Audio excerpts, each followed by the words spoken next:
You're listening to the Perth Property Show, Australia's only weekly property podcast by West Australian experts for West Australian listeners. Catch your latest episode every Monday at 7 a.m. Good morning, everyone. Welcome to another episode of the Perth Property Show. My name's Trent Fleskens, your host as always, and today we are talking something extremely topical, something that has come across my desk, my phone, countless amount of times in the last fortnight. It is the building grant topic. We are talking WA grant, federal grant, first home buyers grant, first home buyers rate of stamp duty. Altogether, that number can total $69,000 in benefits. Where should it be focused? Where shouldn't it be focused? That's what we're going to talk about today. We're also going to answer a lot of questions that have come through. I'm going to try and really turn it into an FAQ today, frequently asked questions, so that we can bundle up all those questions that have come through. Literally tens of questions have come through. I think it's 60 or 70 questions have come through to us in the last 2 weeks about this, and we thought we'd make a little bit of a summary for everyone today, really just to get it really clear on the table as to what you're eligible for and what you're not, and again, what we are focusing on with regards to making the most of it. First question that's come through, and a very good question, is with regards to how much of this grant the builders are really just going to be taking it for themselves. Now, hot off the press, I guess the conversations I'm having with the general managers of some of the biggest building companies in Perth really is that prices have already gone up. The second that we had that week, 2 weeks ago now, where 833 transactions occurred in Western Australia for the week, which is about 60% higher than normal right now, and a lot of build contracts coming through. The numbers started coming in. I started getting phone calls from the GM saying, look, we need to chat prices and just to let you know what's going to happen. The reality is the building companies, most of the big ones, have had a year's worth of work come in the space of a week. That's not an over-exaggeration. Now, what happens there is obviously they have an opportunity on their side to grasp back a little bit of margin that they otherwise have been losing out on for the last few years. They've been doing it very tough, believe it or not. But more so, it's them covering their risk when it comes to the subcontractor and supplier price increases they're going to be facing over the period between the contract being signed and them having to actually employ these people to build your home. So if you can imagine, a building company might agree to a fixed price contract for your house for $200,000 as a round number. They agree that they're going to essentially cover all costs in that process to deliver the outcome you've agreed. Now, what they're doing is taking a risk within their margin as to what costs Steve the bricklayer and John the plumber and Laminex and Formica and the tile company will charge them along the way to deliver that home for you. So normally a building company will try and build in about 20% profit, and over time generally that profit will erode from theft, from breakage, from inefficiencies down to in the low teens. That's generally how much money a builder will be making. Over the last couple of years, that number has even been into the single-digit numbers for most of their build profits per house. Now, what they're doing is building in even more fat because they're expecting Steve the bricklayer to come back and say, I'm not doing it for $1 a brick anymore. I'm now going to be working at $1.50. Otherwise, you can find someone else. And the real strength that Steve has at the moment is that there isn't anyone else. There's been a bottleneck created when it comes to the build, and that will create a skills shortage for many of the skills required to build homes. And with COVID here as well, getting people in from other countries to fulfill those skills isn't really possible either. So we're going to have a big bottleneck over the next 12 months, and that will impose some risks to people actually getting the grants in the first place. Another question is, can we hold the building companies to account if they don't get to site in the amount of time we need to be able to get our grants? The answer to that is no. Unfortunately, a builder will not sign a contract regardless. They're not compelled to build your home in the first place, and they certainly won't agree to a contract that holds them to some level of impunity or financial account to you getting your grants, whether you're eligible for them or not. So with the 20,000 and the 25,000 coming in, my expectation is that at least half of that will be taken straight away by the builders in increased margin, and hopefully you can retain the other half in terms of savings to you.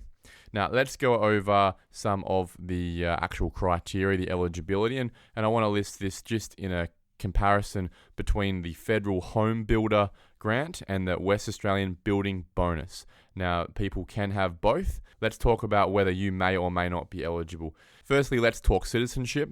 With the Federal Home Builder Grant, you must be an Australian citizen. You cannot be a company, you cannot be a trust, you must be a natural person, and you must be a citizen, not even just PR. However, with the WA Building Bonus, you can be any entity, a person, a company, a trust, Australian, a foreign person, a PR. It doesn't matter who it is. If you're engaging a builder to build a home, you'll get $20,000. So big difference there in terms of that eligibility. Secondly, when it comes to the transaction itself, the Federal Home Builder not only covers new homes, but it also covers renovations. Now, a little bit of controversy in this, in that the renovation must cost at least $150,000. So to be incentivized $25,000 to build a $150,000 renovation into your home, for me, it sounds a little bit ridiculous. I can't see many situations where, other than the fact that you may be looking to do that renovation already, that making sense. However, it is available. With regards to the WA Building Bonus, the $20,000, that's just to build new homes. When it comes to dwelling types, the federal grant allows for all dwelling types: houses, apartments, house and land, off the plan, any construction. When it comes to the WA Building Bonus, that doesn't allow for apartments or commercial purposes. Now, the grants also differ when it comes to owner-occupied versus investor. The federal grant is for home building. It's for owner-occupiers only, so no investors. However, the West Australian Building Bonus is for everyone. Again, anyone who decides to build a house will get the $20,000 as long as it meets the other criteria. The next piece of criteria is the time frame. In this case, the contract must be signed from the 4th of June up until the 31st of December this year.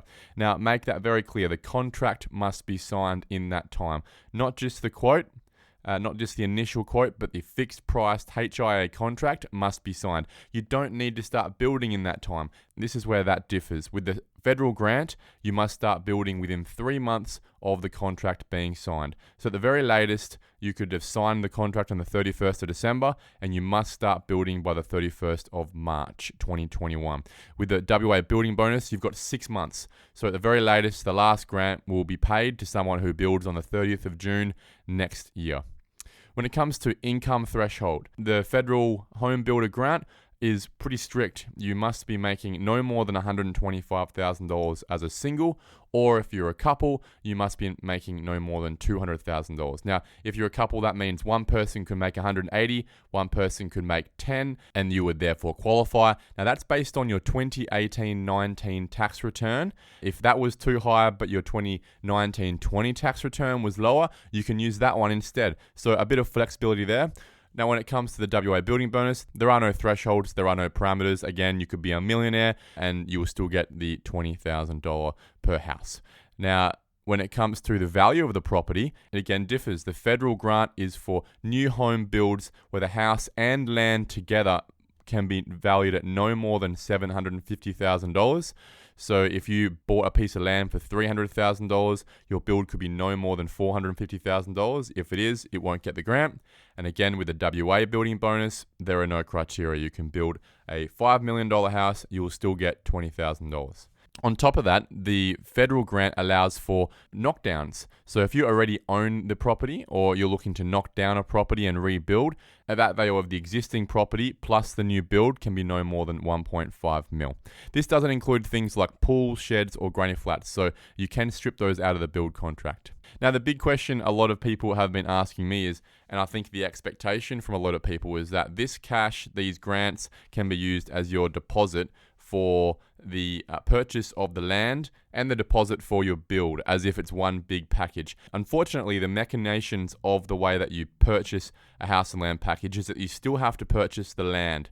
You still have to have a deposit for the land, and generally for a $250,000 piece of land, at the very least you would need most likely around $25,000 to be able to secure that land, unless it was through Keystart, which I don't recommend as a product to anyone in that situation. Now, unfortunately, that does preclude a lot of people who maybe only had a couple of $1,000s in their pocket and thought this was their means to be able to build their own home.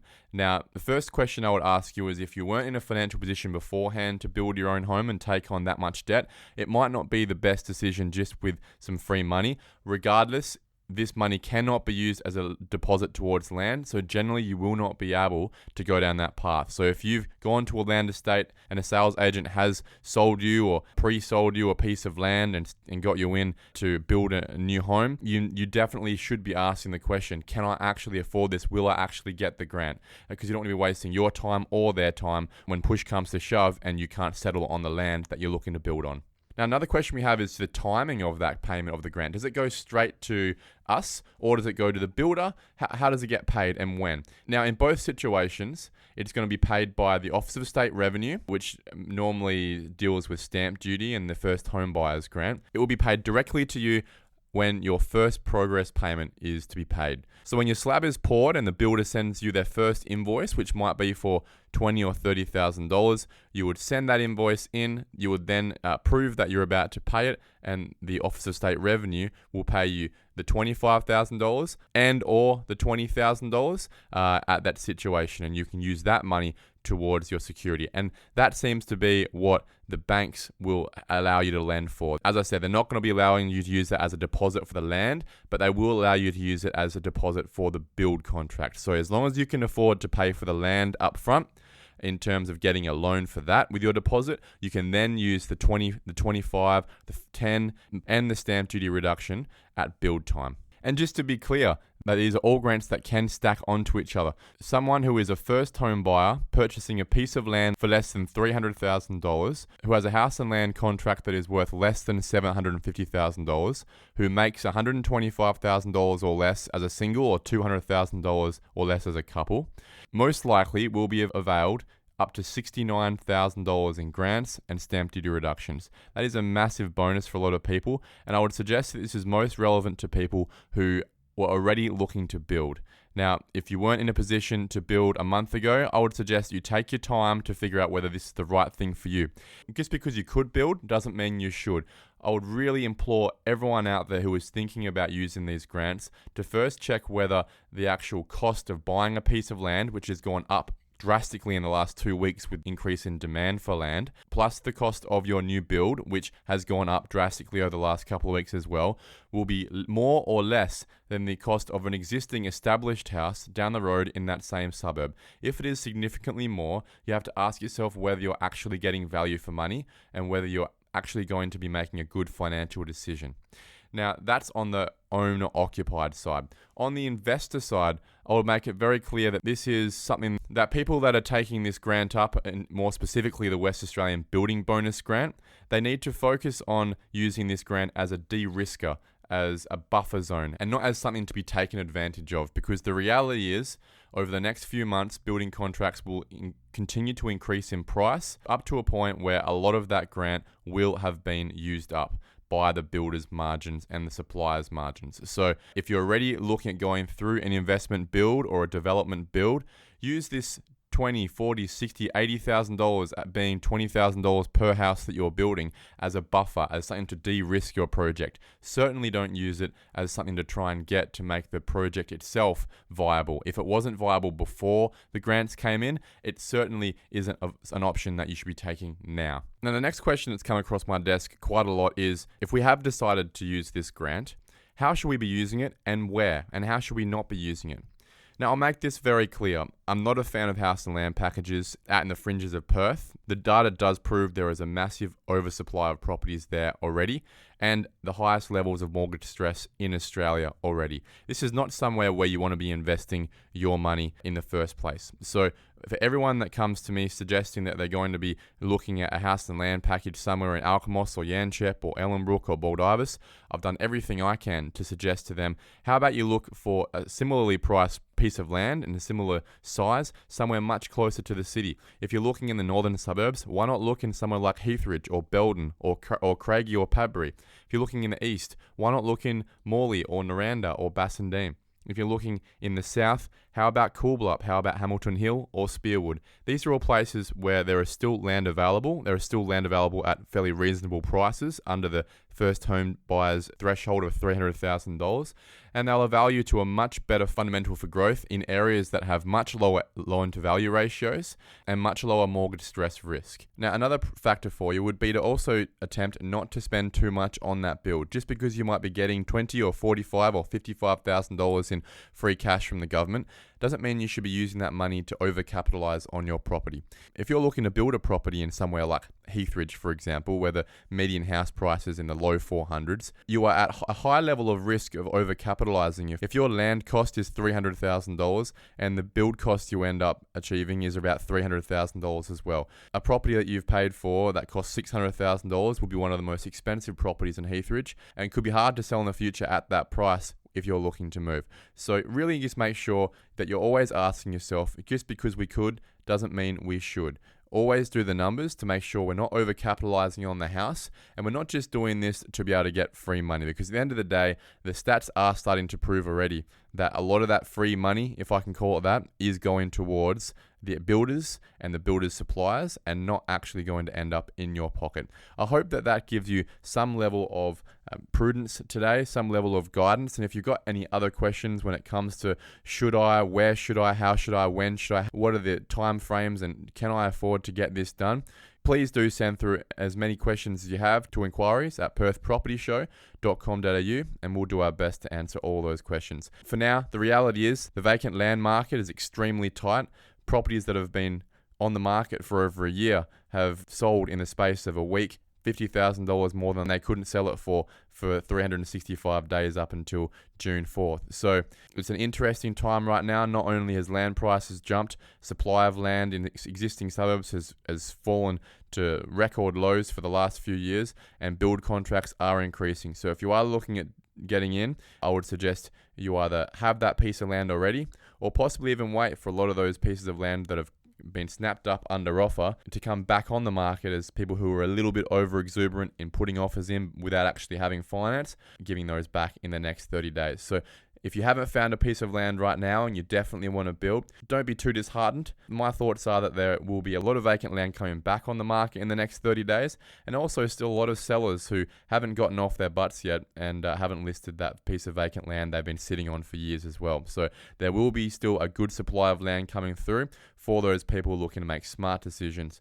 Your choice now is, do I build? Do I buy established in the market? It's a little bit neglected now over the last couple of weeks, and there are many bargains that can be had in that space as well. Thank you for listening to another episode of the Perth Property Show. If you've only just joined the conversation, you can catch up by heading over to our website, perthpropertyshow.com.au, subscribing to the podcast, or joining our Facebook page. Don't forget to tune in next Monday at 7 a.m. for more expert insights, local analysis, and suburb spotlights. Happy hunting!